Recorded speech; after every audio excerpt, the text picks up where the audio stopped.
Hello people, and this time I wanted to talk about something very, very serious. I wanted to talk about the educational Holocaust, okay? Um, it's very serious. You know, people have no fucking clue of what to do. Okay, seriously. No fucking clue what to do with their lives. Um, Publicity tells them to buy products, politicians tell them to vote for them and to obey and to follow orders, follow their teachers, their parents. There are no solutions being explored by the students, they are just following orders.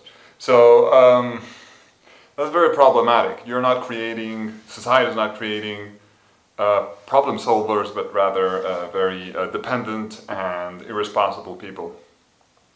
This is like the child complex in which adults still in adult age behave as children.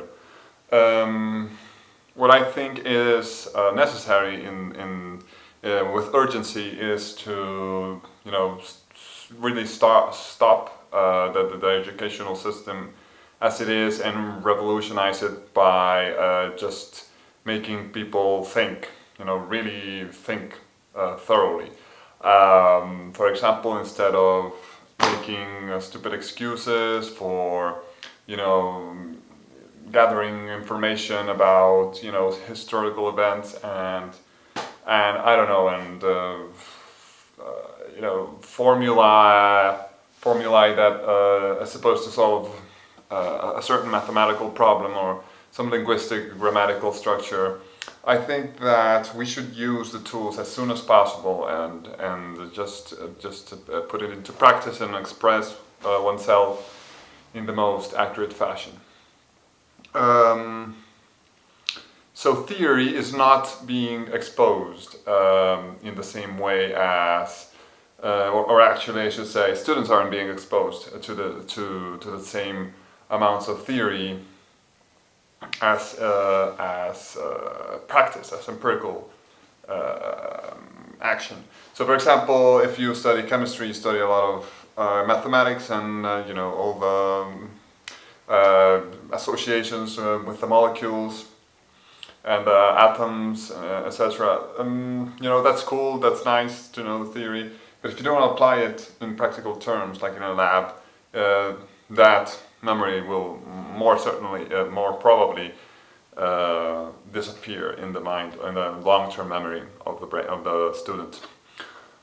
So, how do we infatuate the hippocampus of the students? One way is to apply emotional states or emotional speeches like rhetoric or some sort of intrinsic motivation, like, oh, you can have, I don't know, you can create your own solutions that you don't have to go to the supermarket if you combine this element with this other element, and then you will have floor cleaner or something like that. So you have to give them the practical elements of theory. You just can't brainwash them with theory and expect them to want that. They will consider it boring. Okay, that is probably the main issue with the mainstream educational system, which is based on the Prussian model system, which is very old. It's from the 19th century. Don't do it. We have computers, we have scientists and pedagogues telling us to stop doing that shit. Okay, it's the 21st century. We have to find new solutions. We have to make them smile. We have to make the students think for themselves. We have to. It's completely different from what we're doing, and they have to apply it in practical terms very quickly. Okay, whatever they're learning, it doesn't matter. If it's something like athletics, for example, they need to. That's the opposite, I would say, of the spectrum. They are doing a lot of practice, but they don't get the theory right. So they are more prone to injuries. They are more prone to over exercising. They are more prone to overburn, to solar burns, etc. So all of those things are important. I'm not saying theory is not important. I'm saying actually level them up. If theory is too high and practice too low, level it up. or if it's vice versa, level it up again, and have both ways fixed in a certain level. Then the other thing that I want to express, and I'm really frustrated about that, is create your own material. Okay, don't depend so much on other people. Yes, school is great. The teachers are great sometimes are terrible, but don't depend so much on other people, because only you know what you have in your head, and therefore only you know what ways you learn better. Some people learn better by listening, have better temporal lobes that memorize, or they have grammatical processing that, not, I would say, texts of speeches.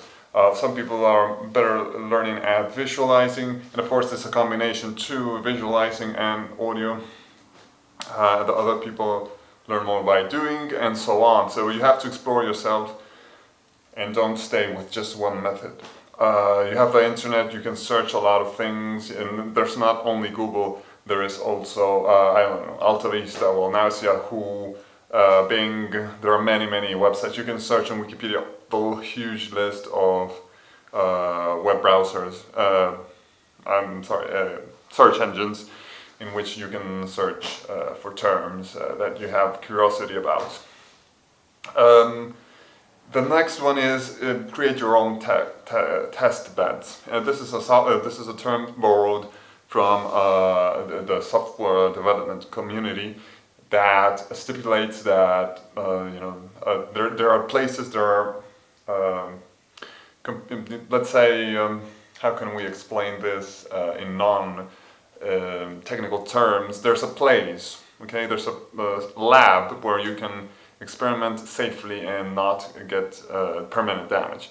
Now, temporary damage perhaps is inevitable, but permanent damage should be avoided. You shouldn't harm yourself or affect your health in any permanent way, so avoid that. So study a little bit about avoiding your harming, for example, your computer. If you're a programmer, don't do assembly, do C. For example, C protects you from overriding operating system, routing, and so on. So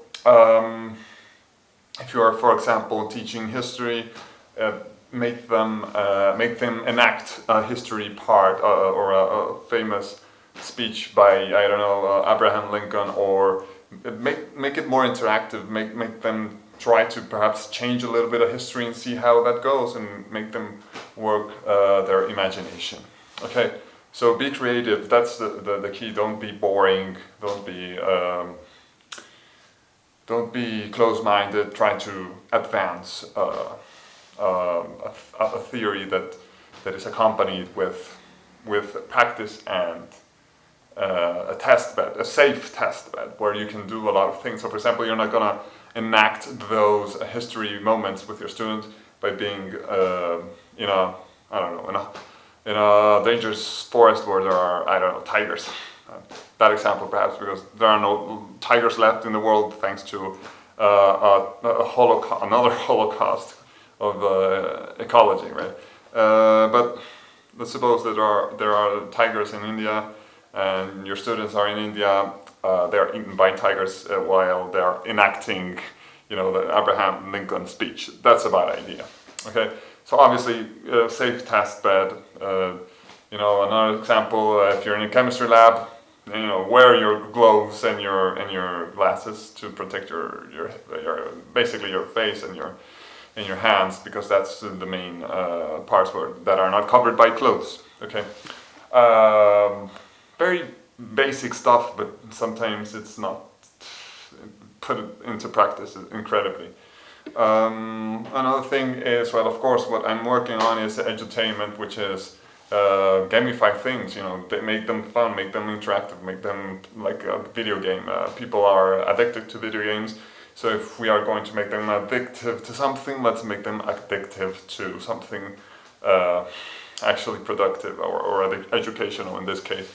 There are serious games. There's games that teach how to, maneuver a very delicate machinery, or it teaches you how to fly an airplane, or simulator. In other words, there are there are games that teach you how to be a firefighter, how to save forests from fire ignitions. Uh, you know, Whatever. It teaches you real life experiences. They have to be fun too. Don't make the typical educational game, which is very lousy, boring. It's obvious that they're not even near an nice indie game, let alone a AAA game. They're like, I don't know, the quality is so low. They're concentrated on education is fine. I don't say that they shouldn't, but again, the business system sometimes so terrible that doesn't allow them to do a lot of money, so they have to dedicate less time on education and less time on the fun part and more time on education, because they have a limited budget. And educational games don't get so much attention. They are not so popular, therefore they are sold less. The logic is that they have to sell quickly and few copies, so the quality is less. But my point is, if you can't do it in the typical model, if you can't program a game in the typical business model, find some help from some institution. Khan Academy could do it, Coursera could do it. There are many other, like Stanford universities, bombarding the internet with excellent lectures from chemistry to physics to astronomy. I'm not saying that's edutainment, but it's definitely something of incredibly high quality, and thankfully they're sharing it with everyone on the internet. So edutainment. Edutainment is not going to be the solution, the solution to everything. Like I mentioned, there are other issues, but it will make people more motivated to study whatever they're studying. And unfortunately, it has side effects, which are it could give the wrong impression about how to learn or to produce stuff in society. Sometimes you have to sacrifice. Sometimes you don't feel like working, but you have to. And video games sometimes don't produce.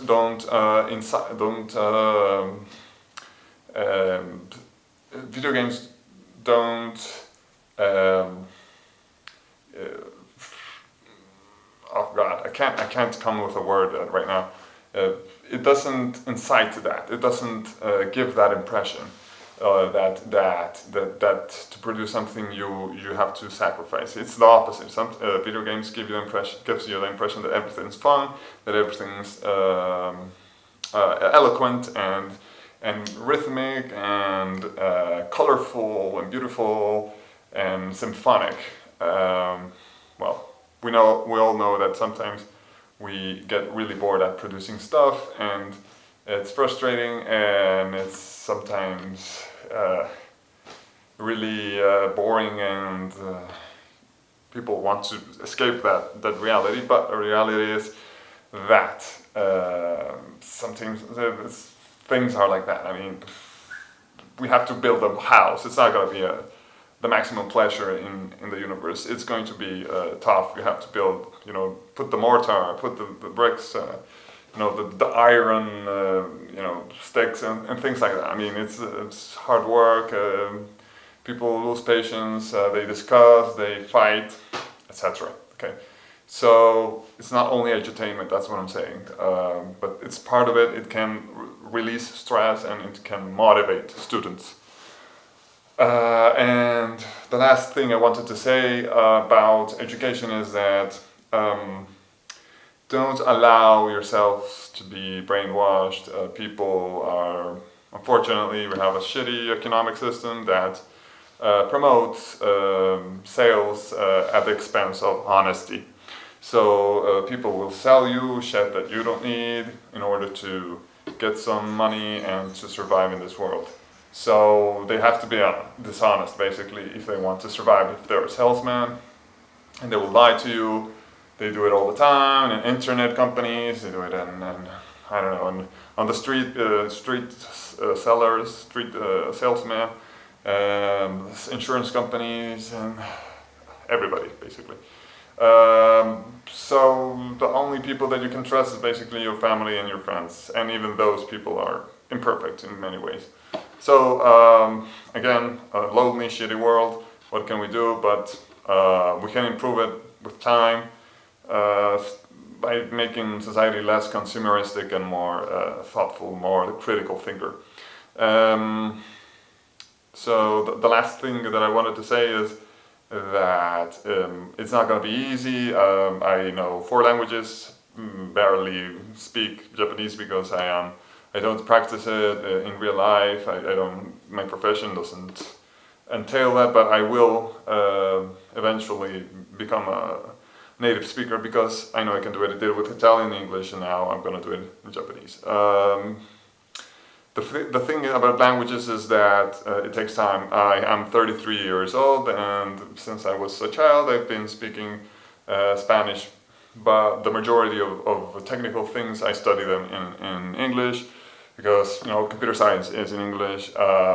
Biology, excellent tutorial discussions, like lectures from Cambridge or Oxford or, well, really Stanford University is the one that mostly shares. They are in English.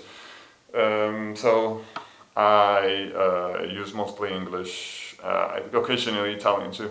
But the thing is, I spent 33 years basically using, in some amount, Spanish, and I still don't know everything. So that is just to let you know that it is extremely complex. Languages are extremely complex, and because you also use a part of the language for everyday speaking and communication, writing, etc. But for technical things like scientific topics, that's another realm of terms and even perhaps grammatical structures. Perhaps not so much grammatical structures, but definitely terms. And you can get confused because even scientists are dumb in that sense. They can create ambiguous terms to make it more difficult to understand. Why don't they use neologisms? Now they use like terms like one word, machine learning, artificial intelligence. Why don't you even an acronym is better, AI, right? But artificial intelligence. What is a superfluous intelligent guy? Is that artificial intelligence? The term doesn't really help. Okay, so don't use terms. Scientists, morons, please. The same goes for almost every other topic, like construction workers use, for example, a mason, and a mason is also a cultist, a high elite cultist of the Illuminati or something like, conspiracism. And it also means mason of all other definition. Right now I would have to go to the dictionary to search. I know it's inevitable, but try the best to avoid that. Okay, it's really annoying, really, really terribly annoying to be like that, to not work hard to make your science more easier to explain. In C programming, you have the equal sign for assignment of to a variable, and in mathematics the equal sign is equality. Come on, seriously, why don't you try hard to think these stuff? It's really incredible that these super smart people are terrible at pedagogy. Okay, thank you for listening. I'm sorry for bragging and for ranting, but it had to be done. I really hope you learned a lot, and if not, I don't know, what can I say? Don't watch my videos. See you later.